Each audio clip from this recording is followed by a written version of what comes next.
So let's go through this just problem by problem. Again, this is a practice exam made by a different instructor, and they cover material a little bit differently than me, and not all the material that we've covered is on this. So let's start with the first one. What are the two characteristics of matter? Anybody remember? Mass is one, and volume is the other. So all matter has mass and volume associated with it. So that's a pretty easy one. Next one is looking at physical properties. Let's review physical properties. What does it mean when I say physical property? Well, it's basically what you can see and do without changing its characteristics. Exactly. It's something you can observe or measure without changing the nature of the substance. So in this case, if we burn out alcohol, I'd say we're changing the nature of the substance. The metal used for artificial hips is not corroded by bodily fluid. I'd say that's more of a chemical property because, again, it's looking at a change in the very nature. And then 1.00 cubic centimeters of aluminum weighs less than 1.00 cubic centimeters of lead. Have we changed anything? No. So I'd say this one's a good one, but let's check the last one. It says an antacid tablet neutralizes acid in the stomach. That's actually a chemical reaction, so that would be a chemical change. Does this make sense? So make sure that you're comfortable identifying physical versus chemical changes and physical versus chemical properties. And then 3 is a little bit tricky. It says the smallest unit of a compound. What is a compound? Let's review what this means. Like a chemical word. It's a chemical word. What do you think? A molecule? Yeah, it's similar to a molecule. It's something made up of more than one element.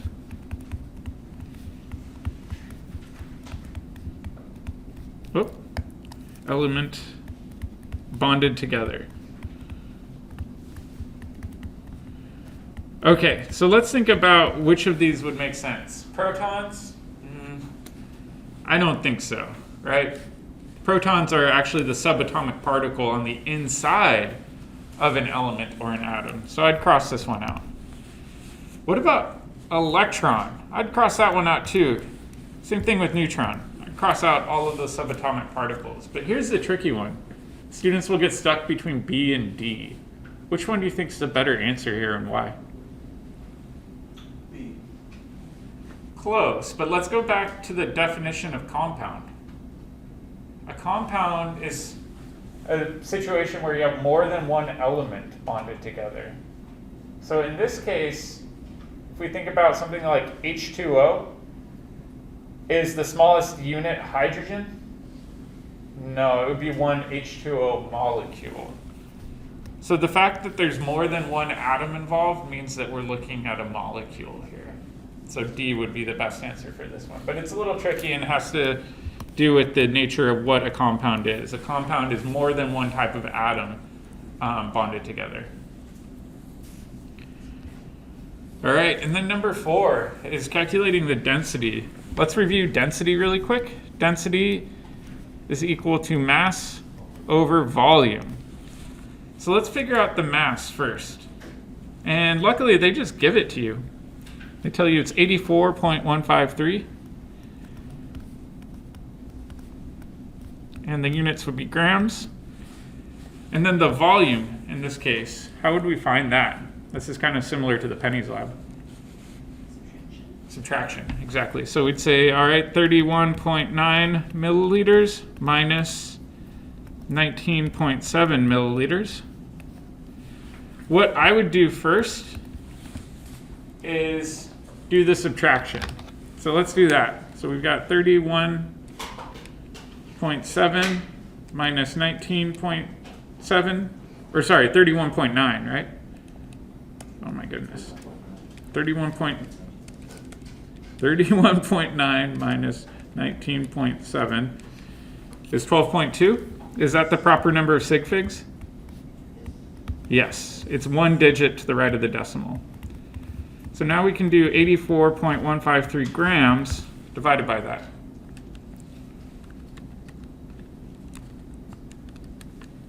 And I'm getting a really, really big number, but how many sig figs should we have? 3. We should have 3, right? So when I'm looking at my big long number, it's 6.8977, and so on. What I would do is I'd box the first 3. I'd look at the digit that comes after, and I'd say, it's greater than a 5. So what should our final answer be here? 6.90 grams per milliliter would be my final answer there. All right, so now the question is, oh wait, no, it doesn't ask about floating. I'm thinking of a different problem. So we're done at this point. It should just be 6.90 grams per milliliter.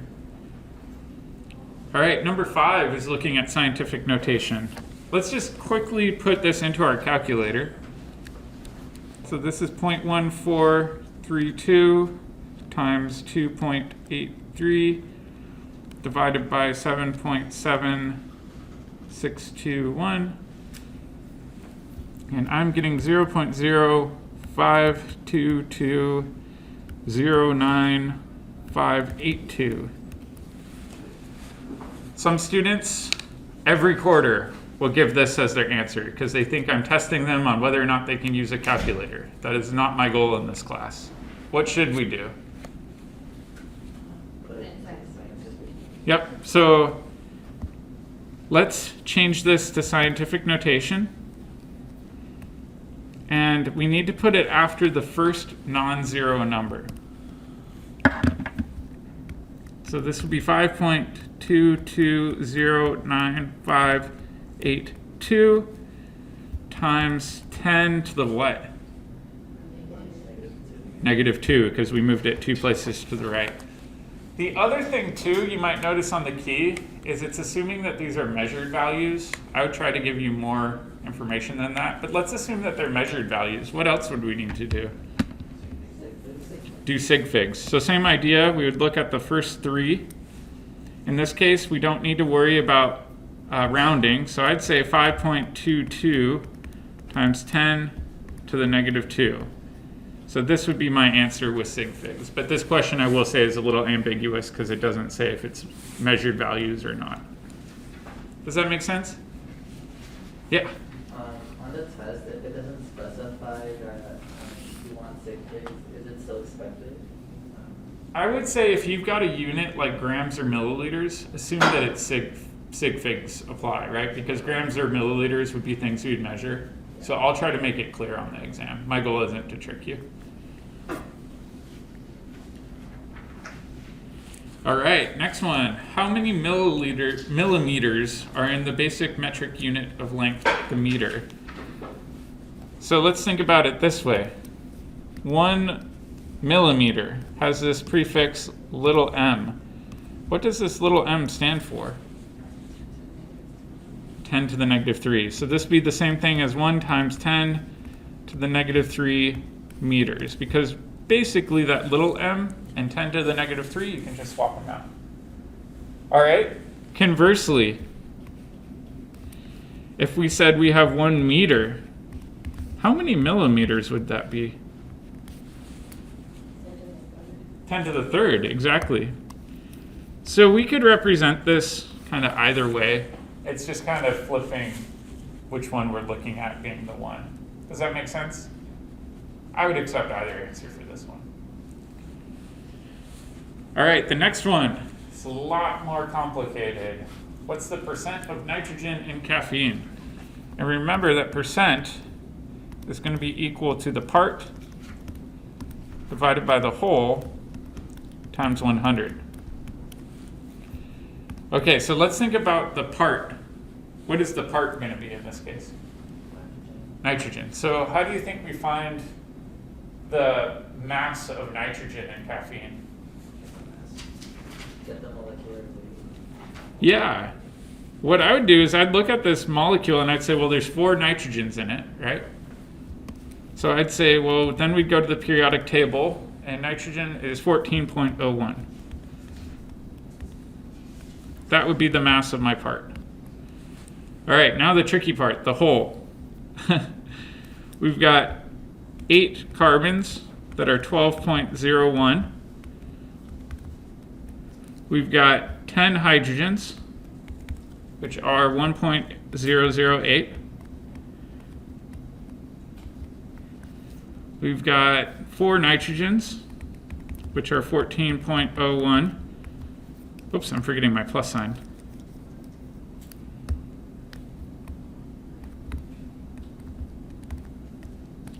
And then last but not least, we've got 2 oxygens, which are 16.00. And then at the end, we should multiply this by 100. So let's see if we can agree on what the answers would be here.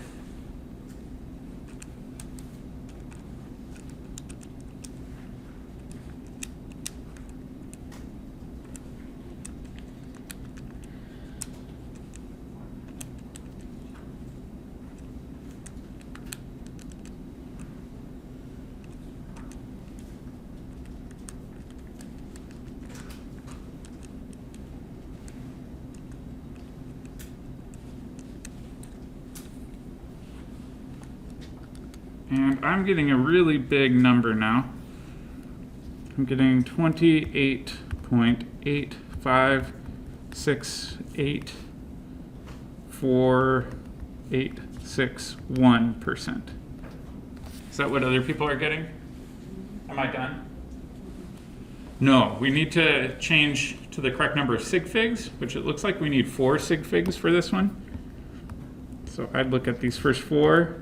This number is greater than a 5, and that means I would need to round it up as 28.86%. And that would be my final answer for this one. Does that make sense for everybody? So it's combining molecular weight and the percentage idea into one go. And luckily, multiple choice. Why do you think that last digit is a little bit different?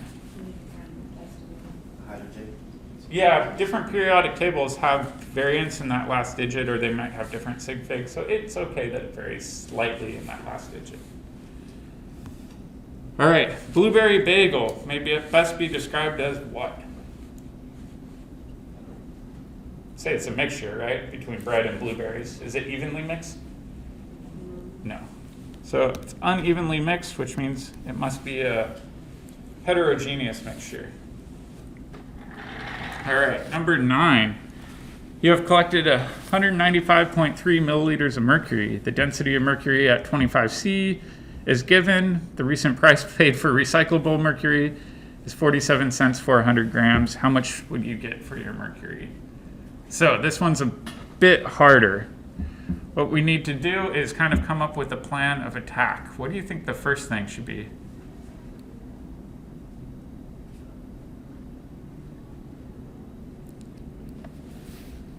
What are we given with as our starting point?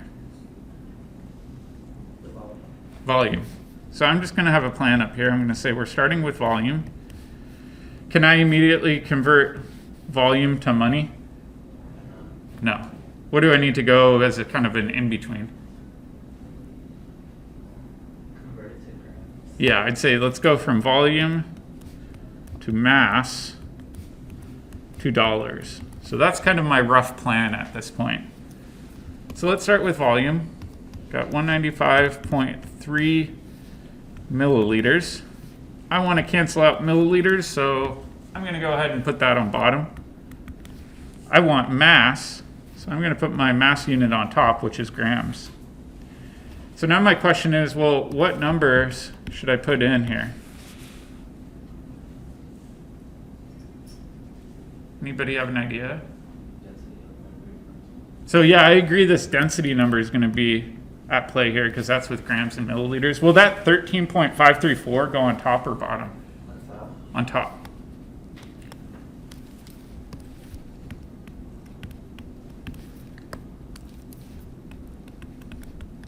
Because really what this right here is saying is there's 13.543 grams per milliliter, or said differently, per 1 milliliter. And by doing this, we're in good shape because now we can get rid of milliliters and we're at mass.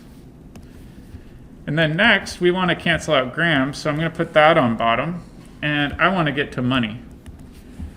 And luckily it tells us that there's 47 cents per 100 grams. And that's in our second unit conversion that's given to us. And this allows us to cancel out grams, and we're left with our final unit of dollars. So let's check this one really quick. So 195.3 times 13.534 times 0.47 divided by 100. I'm getting 12.422999394 dollars. How many sig figs should we have?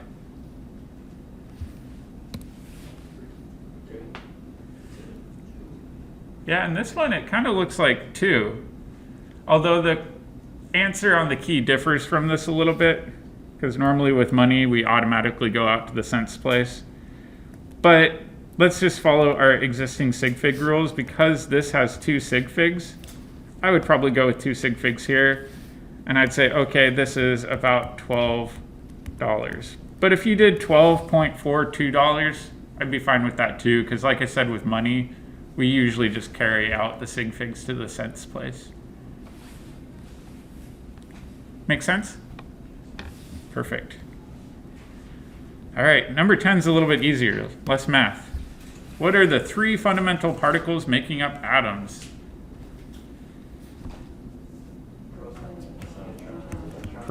Protons, neutrons, and electrons. And remember that protons have a positive charge, neutrons are neutral, and electrons have a negative charge. Which ones are in the nucleus? Protons and neutrons, exactly. So try to brush up on those subatomic particles. All right, the next one gets into a little bit of what we covered yesterday in class. So what's the correct formula for calcium chloride? And when we look at calcium, calcium is in group 2A, right? So it has 2 valence electrons. Is it easier to lose 2 electrons or gain 6 electrons? Lose 2. Okay, so this will likely become Ca2+. And then chlorine, a little bit different.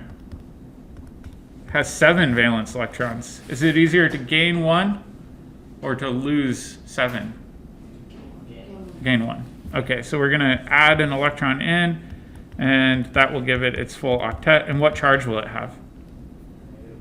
-1. Okay, so now we need to think about the cation and anion here. How must they pair? Is it just going to be a 1-to-1 ratio? No, we must need 2 calciums to cancel out that positive 2 charge. So I would say A is the best answer here. So not too bad. Number 12, how many neutrons are found in the nucleus of a phosphorus 29 atom? And this is one where we've got this number coming after. What is this number? It's mass number. And if you remember, mass number is equal to the number of protons plus neutrons. It's not to be confused with the atomic weight, which is that number with the decimal underneath an atom. Okay, so if we think about this, we know that the number of protons plus neutrons is 29. Do we know how many protons there are? Yeah, we can go to the periodic table, look at phosphorus, and how many are there?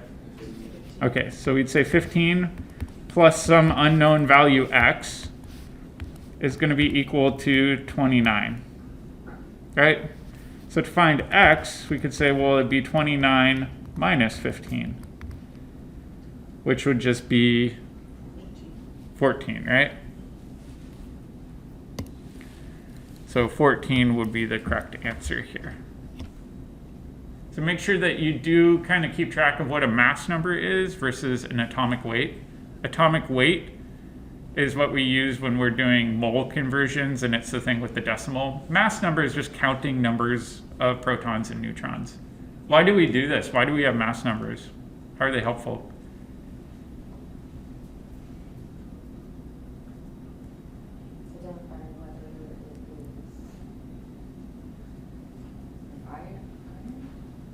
close. It starts with an I.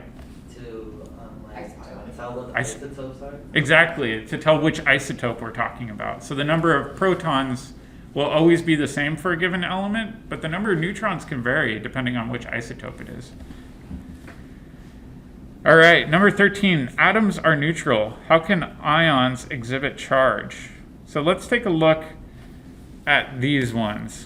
Let's skip A for right now because A seems a little bit weird and go through B through D. So if we have a different number of protons and neutrons, does that always result in a charge? Yeah. I'd say we need to know more. We need to know how many electrons there are, right? So I'd say for this one, we'd need to know more about electrons. So I'm just going to write electron question mark. Next one, different number of neutrons and electrons. Kind of same idea, but in reverse. I'd say, well, how many protons are there? I need to know that. And then D, different number of electrons and protons. Well, they're opposite charges, so if they're not evenly matched, that's definitely going to result in a net charge. Does that make sense? All right, and then 14 is kind of similar to what we were just saying, where we said isotopes have different numbers of neutrons in the nucleus. Atoms always have the same number of protons for a given type, but the number of neutrons can vary, and that's what defines an isotope. All right, next one, we're going to have to do some math. So we're going from atoms of fluorine to mass. So let's start out with what we know. Got 3.011 times 10 to the 23rd atoms of fluorine, which is F. I want to cancel out atoms of fluorine.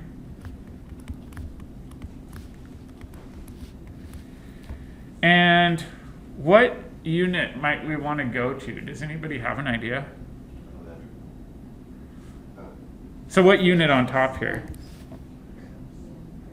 We could try to do grams. What should we do if we're stuck though and we just don't remember?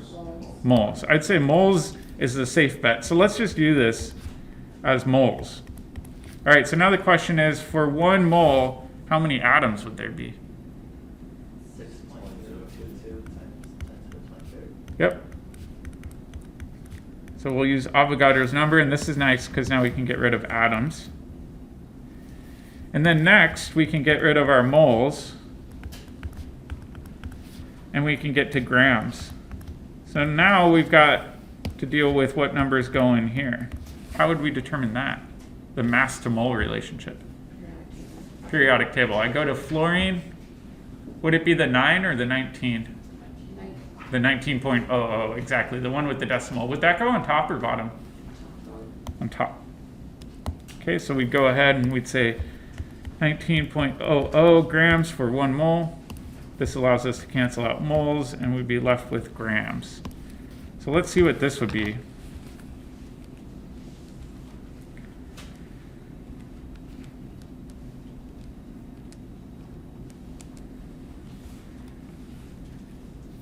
And I'm getting, on my calculator, 9.5 grams of fluorine. Is this technically correct? This one's a little tricky.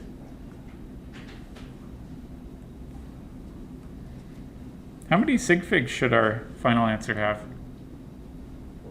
4. Right now we only have 2. How can we fix that though? Add zeros.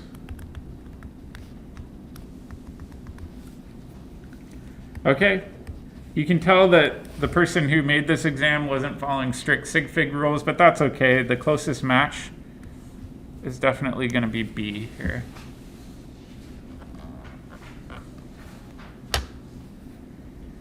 Make sense?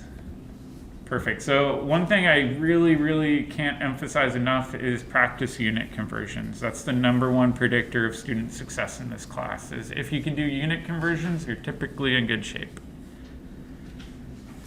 All right, 16. What is the location of silicon on the periodic table? And silicon is not S. What is it? Si. Okay, so if I look at it, what group is it in? Okay, so silicon's in group 4A. And period. Period 3. All right, and then what block is it in? Which one? P block. So group 4A, period 3. And then this didn't show up on the key, but I think it's fair to talk about which block it's in. It's a P block. And does anybody remember if it's a metal, non-metal, or metalloid? Close. It was actually the one I talked about in computers. Since silicon wafers, it's kind of cool because it does both, and it's a metalloid. So that's just kind of extra credit for fun. All right, next one. The maximum number of electrons that can occupy a representative element's valence shell is what?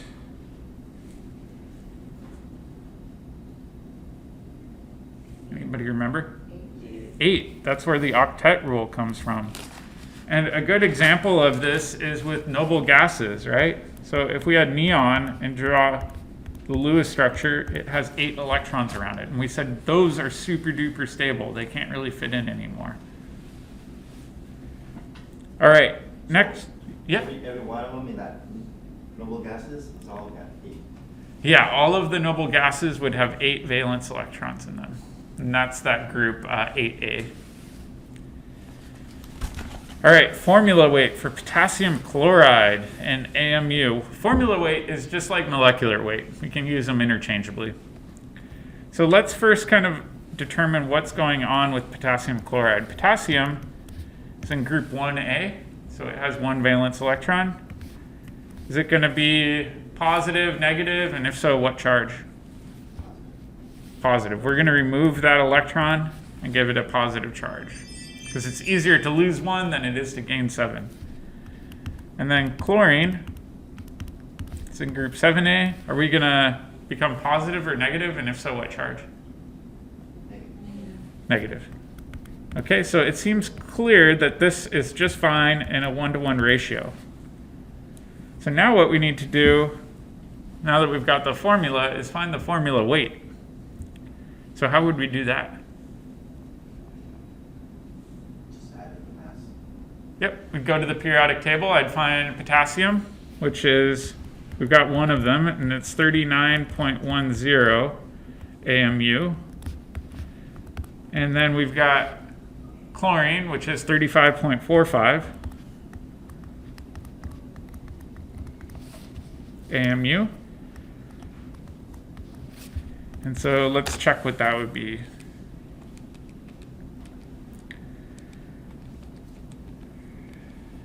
That's 74.55 AMU. Do we need to change any of the sig figs here? No, I'd say we're in good shape. If you just put it in at the end, just the lower symbol of U, is that okay?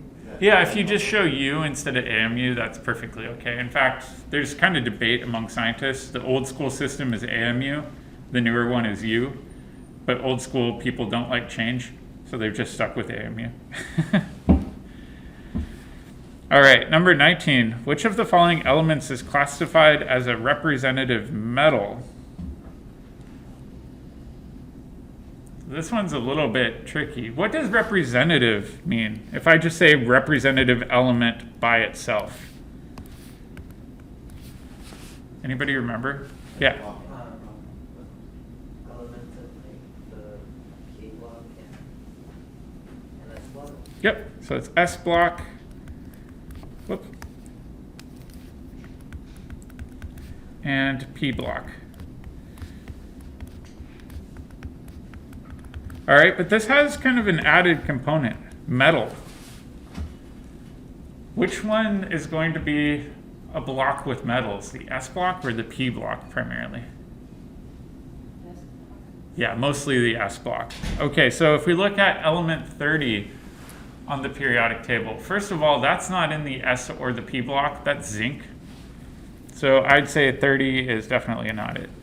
Element 26, iron. Again, that's in the D block, so I'd cross that one out.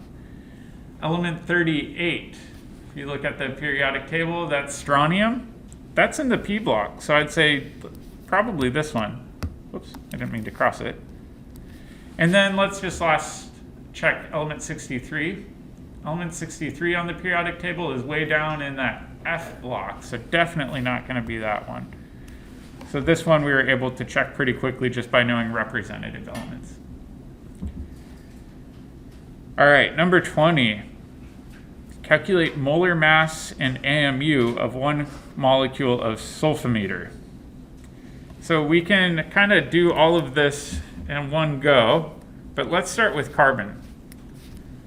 We've got 11 carbons. They have a mass of 12.01. And then we've got 12 hydrogens, which are 1.008. We've got 4 nitrogens, which are 14.01. Got 3 oxygens, which are 16.00. And then 1 sulfur, which is 32.06. Is that right? Okay, so let's see what this would give me. Give me 1 second and check my work too.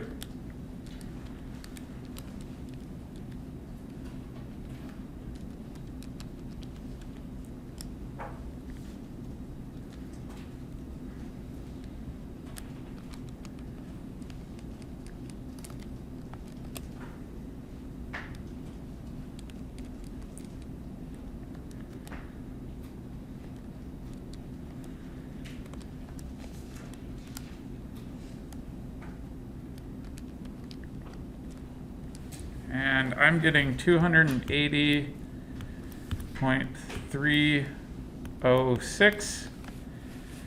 It looks to me like we should probably have how many sig figs here? Actually, this one's actually a little bit more complicated.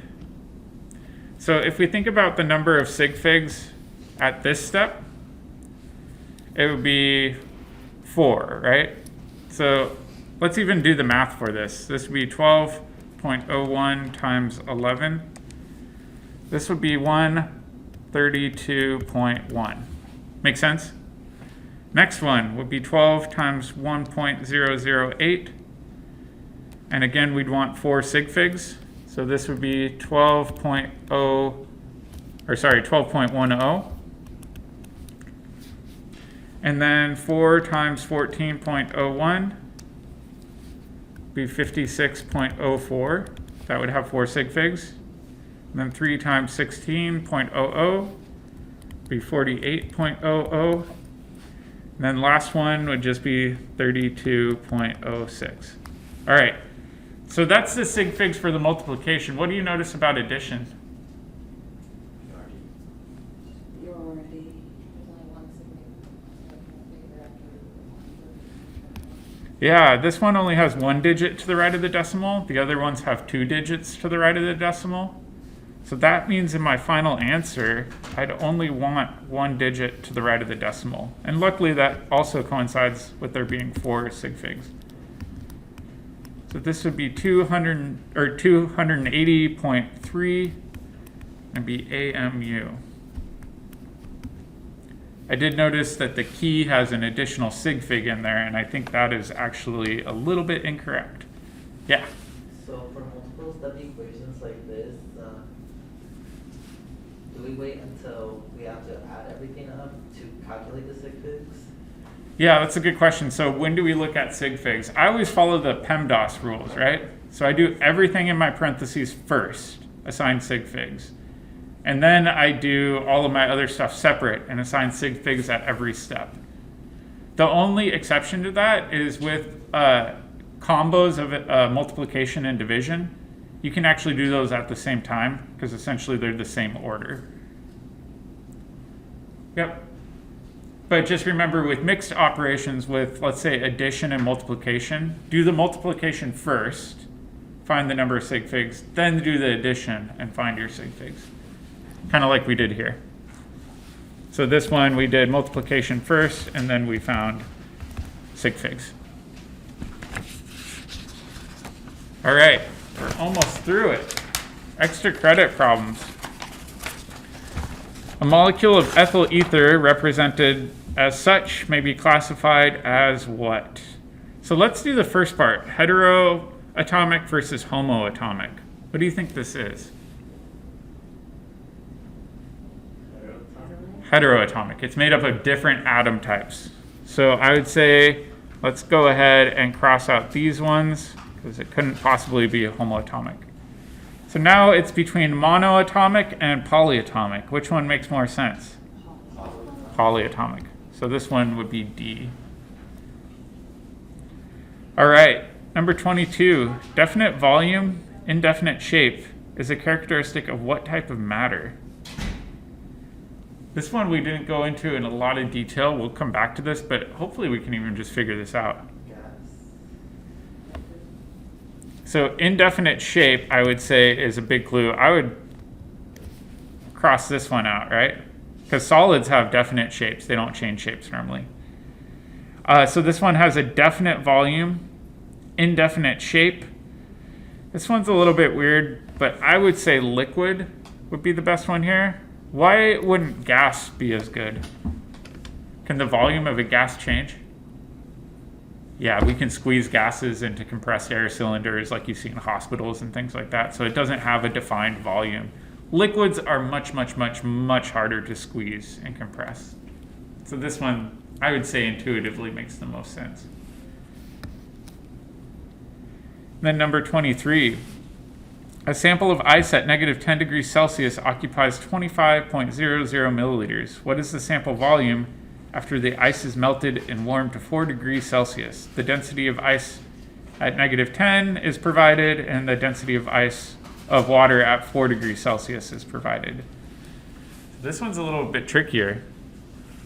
What should we start with?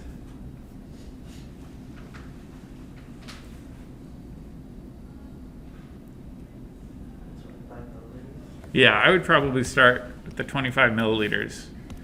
And I'd say, all right, we've got 25.00 milliliters of ice. I want to cancel out milliliters of ice. And I want to get to a more universal unit. Probably not going to do moles right away because we don't have volume to moles yet. What's another more universal unit that we could get to?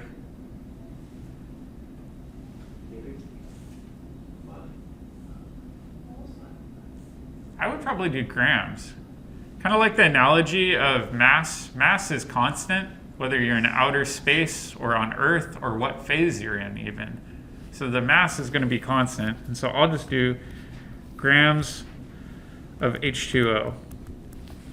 Okay, and so now the question is, what numbers do we need in the top and bottom here?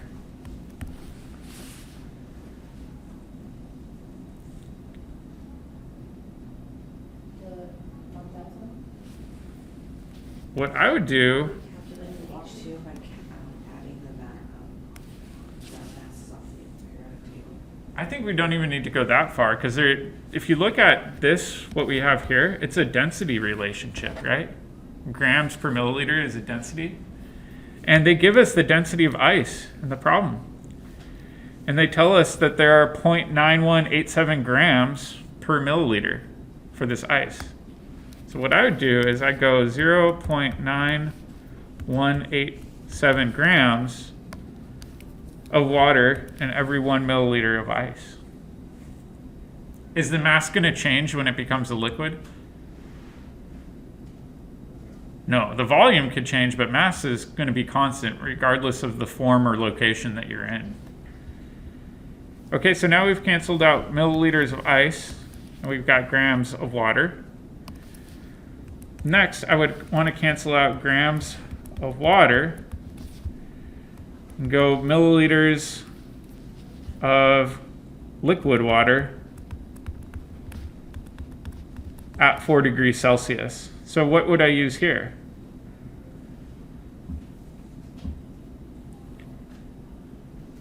The 1.0. Yeah, I would definitely use this one. Would I put the 1.000 on the top or the bottom? technically the 1.00 would go on the bottom because it's paired with the mass unit, but really it doesn't matter in this case because it's a 1-to-1 ratio regardless. So now we can cancel out grams. We've got milliliters of liquid water. So let's see what this would be.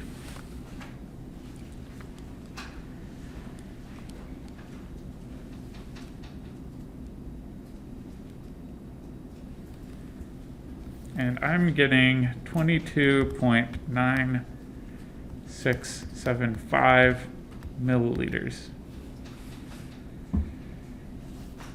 Okay, so how many sig figs should we have? 4. Okay, so I'd go ahead and box off my first 4 sig figs. Number that comes after is greater than a 5. So this would be 22.97 milliliters. And I would say that would be my answer here. I'm not sure why the key is a little bit different. The key listed as 23.00, and I'm not sure why, but I'll try to go in and actually change that on Canvas. All right, number 24 is the electron configuration of sulfur. All right, so if we look at sulfur, let's try to see if we can get there on our own. So see if you can predict what the electron configuration is in the next minute or so. Check with somebody around you, see if you agree, and then I'll put the key up.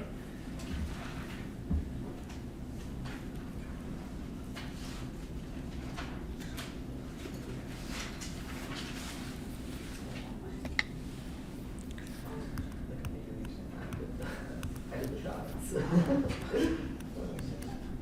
let's talk about it.